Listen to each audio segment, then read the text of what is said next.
Halo semua, balik lagi di Porsedom Podcast Creative Wisdom. Nah, di podcast kali ini dengan host yang sama, masih gue sebagai host. Mungkin di talent yang berbeda, karena mungkin mereka berdua ini baru muncul di frame podcast. Nah, di podcast kali ini kita bakal bahas tentang film nih. Nah, mungkin dari talent kita berdua bisa dulu diperkenalin. Di sebelah kanan gue ada Bilal. Halo semua, kenalin gue Bilal Ramadan dari Sekolah SMK YPW Jakarta, jurusan Broadcasting. Nah, di sebelah kiri gue juga ada Rifki. Bisa dikenalin dulu, Ki. Halo, kenalin nama gua Rifki atau nama panjang gua Muhammad Khair Rifki, biasa dipanggil Rifki sih. Gua juga dari sekolah SMK YPI Jakarta, sama jurusan broadcasting juga. Nah, mengenal dengan jurusan broadcasting nih. Jurusan broadcasting ini kan pasti kalau tugasnya kan nggak jauh-jauh dan nggak asing dengan yang namanya film ya. Betul. Nah, di podcast kali ini kita ngundang dua anak broadcasting yang suka nonton film, terutama film horor sih mereka berdua. Mereka kalau istirahat tuh demen banget nonton film horor. Nah, kita bakal bahas film Indonesia tapi bahasnya mungkin belum bahas film horor.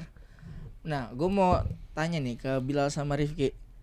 Gimana sih Ki, Lal, evolusi kualitas penulisan naskah film Indonesia dalam 10 tahun terakhir? Dan apakah peningkatan teknis film udah diimbangi ke dalam ceritanya? Mungkin mau Bilal atau Rifki dulu yang jawab. Dari gue dulu kali ya. Oke, boleh.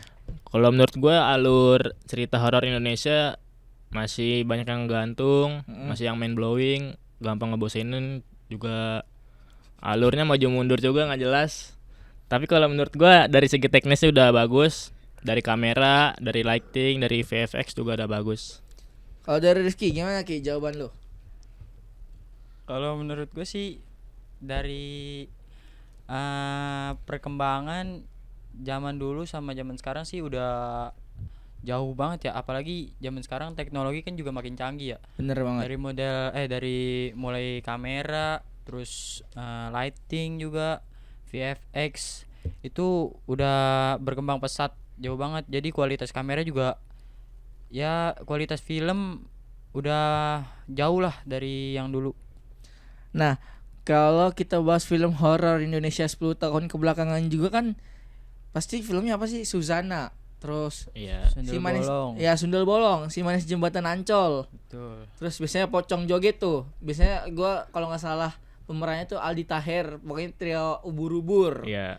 Nah, kalau kita bandingin film horor sekarang dengan 10 tahun kebelakangan tuh pasti beda banget kan. Betul. Nah, kalau film horor 10 tahun kebelakangan tuh kayak lucu banget gak sih? Bukan mungkin kalau dilihat sekarang bakal jadi film komedi bukan jadi horor, soalnya kayak Susana kayak apa?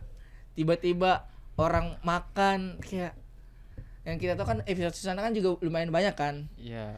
Kalau menurut kalian gimana tuh? Film horor Indonesia waktu 10 tahun kebelakangan itu dengan film horor yang sekarang? Secara kualitas kan udah meningkat kan. Betul. Nah, kira-kira apa sih yang perlu ditingkatin lagi untuk film horor di era sekarang ini? Kalau Selain yang ending yang gantung, apa lagi itu? Kalau yang sekarang mungkin alurnya aja sih yang masih belum dibagusin lagi. Kalau yang dulu kan emang bagus, ada campuran komedinya ya. Iya. Kalau sekarang kebanyakan yang film-film kayak gitu, mind blowing, jadi gampang bosan orang. Kalau dari Rizky ada nggak Ki pendapat lu buat film horor peningkatannya di era sekarang? Kalau di era sekarang untuk peningkatannya mungkin ya nggak jauh beda lah. Juga kan film dulu kan horor campur komedi ya. Benar. Nah, kalau film-film tahun-tahun sekarang itu kan ada agak lain. Iya. Nah, itu kan juga termasuk horor campur komedi gitu. Sempat meledak juga kan karena seru gitu ditontonnya, nggak ngebosenin, nggak, maksudnya ada jump scare tapi ada lucunya juga. Iya. Terus juga yang ada yang pure horor itu juga udah bikin apa ya, hook dari audiens juga. Kalau menurut lu nih kayak ngeliat film horor Indonesia di era sekarang ini kan kayak jarang banget kan film horor yang ada komedinya. Betul. Kayak Mungkin yang paling bagus horror komedi di era sekarang ya kita tahu lah Agak Lain. Ya. Agak Lain pertama itu boom banget kan. Iya, sampai Masuk berapa top juta 10 views. top ini kan film terbaik di Indonesia. Betul, Iya, betul. benar. Dan nanti Agak Lain kan juga bakal rilis lagi kan Desember apa kalau nggak salah atau Iya Januari. benar, Desember. Ya, dia bakal rilis lagi kan Agak Lain kedua. Nah, mungkin kalau menurut kalian ada nggak sih film horor komedi yang maksudnya yang bagus gitu lah, nggak usah menyaingi Agak Lain, yang paling nggak bisa gitu loh jadi bibit-bibit unggul film horor komedi. Mungkin kalau gua film Sekawan Limo ya, Kawan Lima, oh yang tentang ngedaki gunung. yang pemeran utamanya Bayu Skak bukan? Iya benar. Betul. Nah itu juga bisa sih. Plot twistnya bagus. Kawan Limo, terus juga ada yang Kang Mak. Oh Kang Mak ya, Ya, yang From Pemak itu dari Iya. film Thailand cuman di convert ke Indonesia. yang pemerannya Vino G Bastian. Betul. Nah itu juga bagus juga tuh. Itu kan juga ada komedinya, ada horornya juga. Kalau Sekawan Lima kan mungkin dari Jawa. Iya. Nah kalau yang yang tadi Kang Mak, Kang Mak itu dari Medan ya kalau nggak salah ya. betul. Nah, kalau Agak Lain ini juga dari Medan kalau nggak salah. Iya dari Medan, dari logatnya mah. Nah, gue mau lanjut ke pertanyaan kedua. Kenapa sih genre horor terus mendominasi perfilman Indonesia, dan apakah ini mencerminkan selera penonton atau strategi produser yang bermain aman? Yang kita tahu film horor di Indonesia tuh selalu tiap bulan ya mendominasi lah bisa dibilang. Dari top 10 mungkin 6 dari 10 film kebanyakan film-film horor kan. Betul. Menurut lu pada kenapa sih film horor ini mendominasi di perfilman Indonesia? Dari Rifki dulu kali. Kalau menurut gua sih mungkin karena penduduk Indonesia ini kan masih percaya adanya hal-hal mistis gitu, yang berbau-bau mistis. Kayak contoh Jawa yang masih kental banget akan pamali-pamalinya, terus juga Sulawesi, Sumatera itu daerah-daerah itu masih bener-bener apa ya, kental banget hal-hal yang berbau mistis dah. Makanya Ya, rata-rata itu apalagi penduduk Indonesia ini kan kepo banget kan.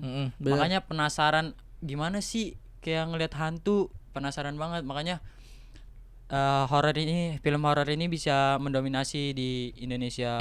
Kalau menurut gua gitu sih. Kalau dari Bila gimana Lal jawaban lu? Kalau di Indonesia kan banyak rumah-rumah yang terbengkalai gitu ya, jadi gampang buat produksi di situ. Terus modal juga kecil ya, kecil. Ya.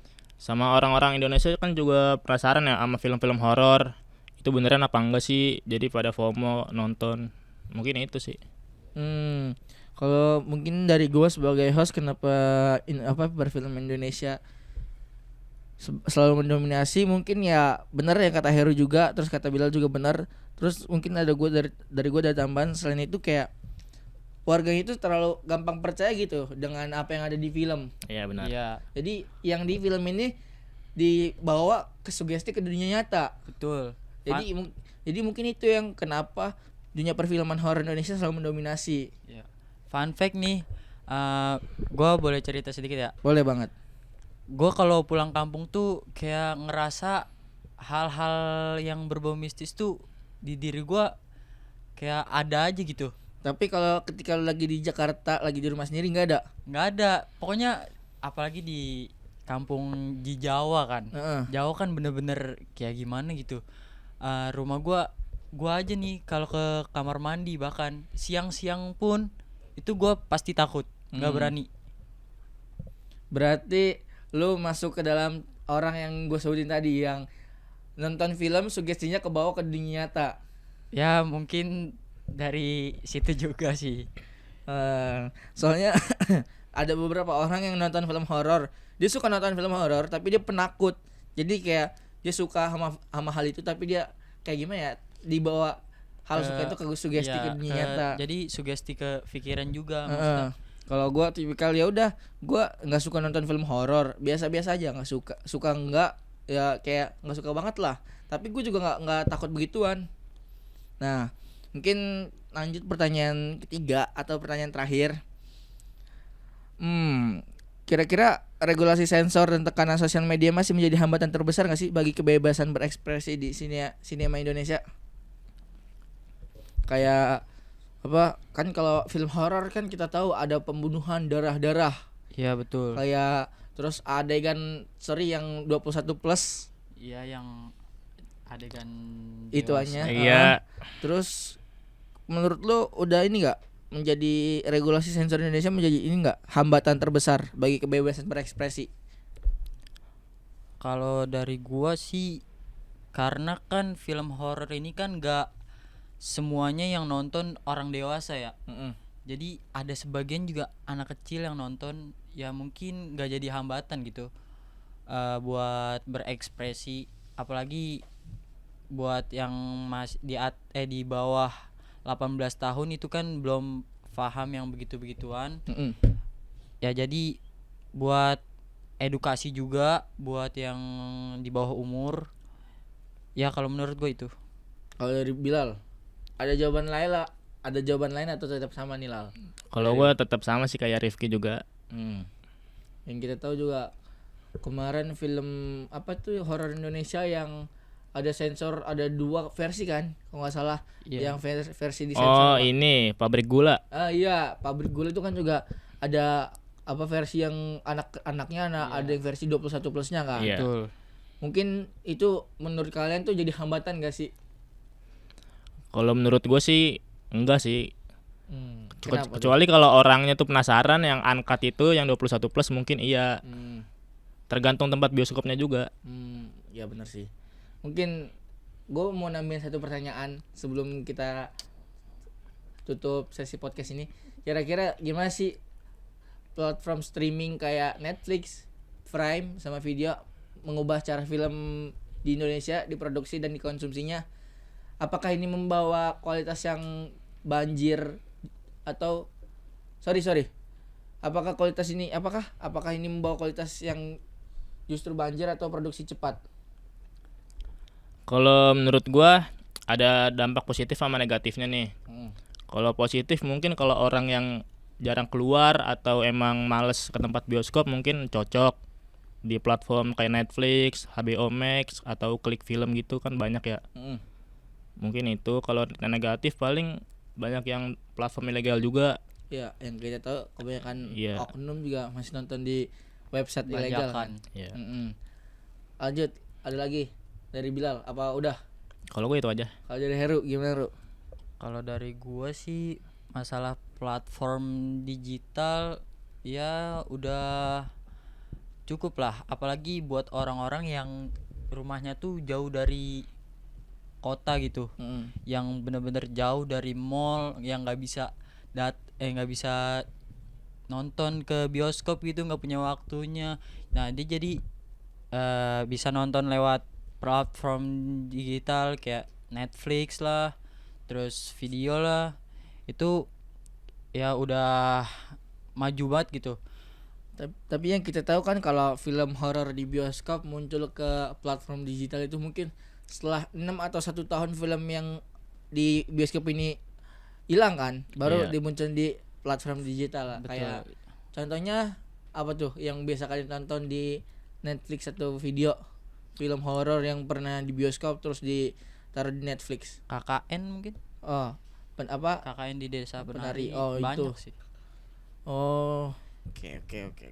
Minusnya juga di situ sih, kayak kita udah misalkan di bioskop tayang Januari, terus kita mau nonton di Januari itu nggak bisa, udah habis dah atau nah kita harus delay dulu kalau mau nonton di Netflix. Bener banget. Delaynya juga Delay. lumayan lama kan. Iya, 2 atau 3 bulan baru udah keluar di Netflix. Kayak gitu. Paling enggak biasanya tuh kalau film tuh biasanya filmnya hilang dulu di bioskop 6 atau setahun sih biasanya. Iya, turun layar dulu. Baru muncul di Netflix. Nah, mungkin jadi segitu aja podcast singkat dari kita bahas perfilman horor di Indonesia. Kurang lebihnya mohon maaf, gua sebagai host izin pamit. Kalau kalian ada request konten podcast selanjutnya bisa komen aja di kolom komentar. Jangan lupa subscribe, like dan share.